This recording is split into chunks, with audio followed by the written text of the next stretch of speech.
50 degrees below zero. That was the wind chill in places here in Montana. Now, it wasn't that cold here in Missoula. When I let Rocky out early this morning, it was below zero. Wind was gusting different speeds. On the news a little bit later, I saw they were saying it was minus 10 to minus 20, depending on the wind, for the wind chill factors here in Missoula. And it was minus 1 to minus 4, in this area. Other places in Montana had minus 45 and minus 50 wind chill factors. And I think Butte was like minus 24, not wind chill, minus 24. So we're fortunate here that we were just a little below zero. So it wasn't that bad compared to other places. But because the storms have hit every place, so I'm going to talk a little bit about today. I'm going to say good morning to Jay. Always appreciate, Jay, you being on here and saying hello in the mornings. Really nice to hear from you and have you here every day. So cold weather has hit a big part of the United States, and it can be serious. It can be deadly. The number one way that people die in survival situations is exposure. And it's either exposure to extreme cold or extreme heat. But those are the two big killers when people are stranded and stuck and in some type of survival situation. If you're not prepared, there's not nearly as much as you can do. So the important thing for us to all do is be prepared for these situations that we know may happen. If you live in one of these areas that has been affected by this cold blasting in and you're not prepared, why not? We have to be smart about this kind of stuff. And I don't mean you have to spend all your life preparing and, all this kind of stuff. We need to have some simple, basic preparation so when these things happen, we can get through them. Going to say hello to Danny. Heading to Vegas today, and it's cold out there. It's crazy. Richmond, Virginia right now, 81. I hope you get to Vegas okay, because I was seeing on the news earlier this morning, a lot of flights are being canceled and delayed because of the storms coming in. I know we had some canceled right here in Missoula, and it's not just the cold, it's the high winds and such that are causing havoc. So I hope that your flights make it okay and that you get there safe. Have a good time in Vegas. Back to preparation. That is the key. Notice I'm wearing a hat. I don't have to have a hat inside, but I'm wearing it because outside you want a hat. You want the proper clothing. Hats and scarves are so important to have in your vehicle and have available if you're traveling or live in a cold area, because we lose so much heat through our neck and head area. So if you just have a coat on, but your head is exposed, you're going to get colder much faster, and it's much more dangerous. Learn that as a little kid growing up in North Dakota, which definitely has some cold weather and some high winds and snow, but we were always prepared. And my dad always made sure we had hat and gloves along with everything else that we had. And we would go outside in the negative temperatures and play and have fun and make snow forts and different things. But we did it safe because we had the right equipment. We had the right clothing. So you need to be prepared. Going to say hello to Jay. Jay says layers. Exactly. Danny says Hapkido testing in Vegas. Awesome. Good luck on the test, Danny. I hope that goes well. I'm going to say good morning to Robin, too. Appreciate you being here. Jay mentioned something very important, having the layers of clothing.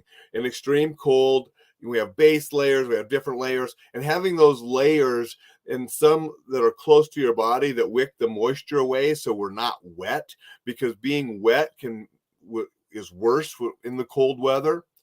So having the layers, having the proper clothing, important. If you're traveling, having the space blanket and sleeping bag in your car, having a candle or a can of Sterno, something that you can heat that's not toxic and gain some warmth.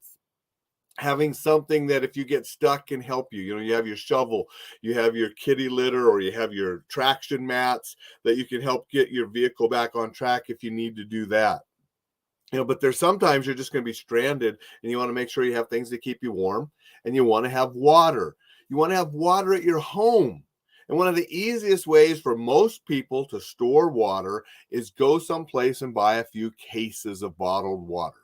That's one of the easiest way for most people to have a water supply. If something happens and you lose your water, you lose your power, you want ways to stay warm, you need to have water, and you need to have some kind of food. Water is more important than food because you can go longer without food than you can go without water. But you want to have these things and you want to be prepared. It's not right now when it's negative out there, negative 50 in places, that you think, oh, I need to get some water. I need to be prepared. It's a little late when you're in the middle of it. We need to prepare before these things happen. So when they do happen, we're okay. We get through it. I got my snowman cup today here because sometimes the winter can be fun. Sometimes it's enjoyable. Go out and make a snowman. Maybe not in 50-degree wind chill factor weather, but we used to go out and play in the extreme cold when I was a kid in North Dakota. Heck, if you didn't, you'd have to stay inside for a big chunk of the winter. It was so cold at times. But if you're prepared, it's not that big a deal. So right now, if you are not prepared, get there. And you don't have to do it all today. Maybe you buy a case of water this week, and then next week you buy another case until you have a few cases, depending on how many people are in your household. Maybe you don't have a space blanket, so you buy a space blanket this month. Then next month, maybe you buy a space sleeping bag. It's small, it's made out of the same material as space blankets, but they enclose you a little bit better. Both are good to have. Then maybe you buy a real sleeping bag if you don't have, and buy the, a small one that, they compact really easy that you can put in your vehicle and have that. So you got the space blanket and a real sleeping bag that's giving you layers that can keep you warm and keep you alive if you're stranded. So you can buy things over time to make sure that you have them if you don't have them now. But the time to prepare is before you're in the middle of something. And that's what gets so many people. They get stuck in it unprepared. And that's why people die.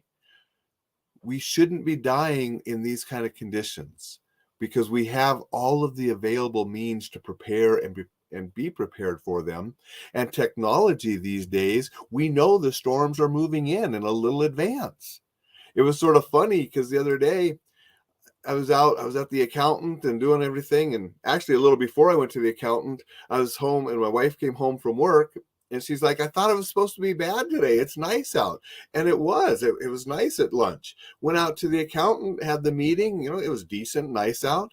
Driving home from the accountant, the storm hit. All of a sudden, you couldn't see, and it was a blizzard here in Missoula.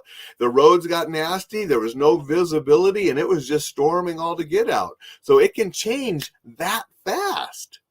Now, here in town, it changes. You're not that far from anything, so it's not as serious. You're out in the mountains or you're far, on a highway somewhere and you're long distance from anything and that hits you and you're stranded, you better have some supplies in your car. Okay. We want to be prepared before we're in the middle of something.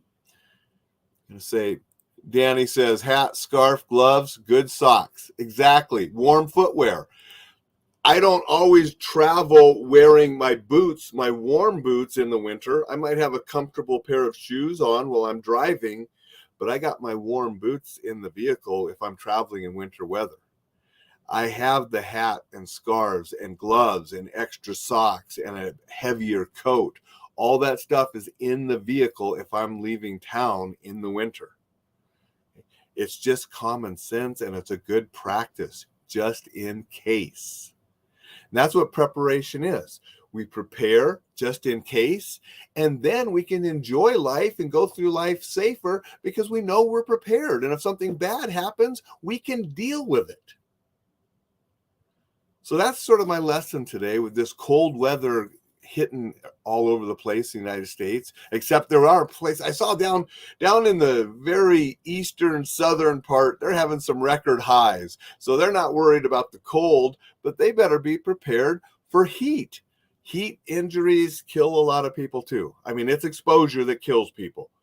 Cold, heat, Our bodies can't withstand high temperatures of either direction, and we need to be able to protect ourselves because heat and cold kill a lot of people every year, and they don't need to. A little preparation, a little common sense, practicing some safe habits can keep you alive and actually even keep you comfortable during extreme weather conditions like we're having right now. Have a fantastic day. Stay warm if you're in those cold places.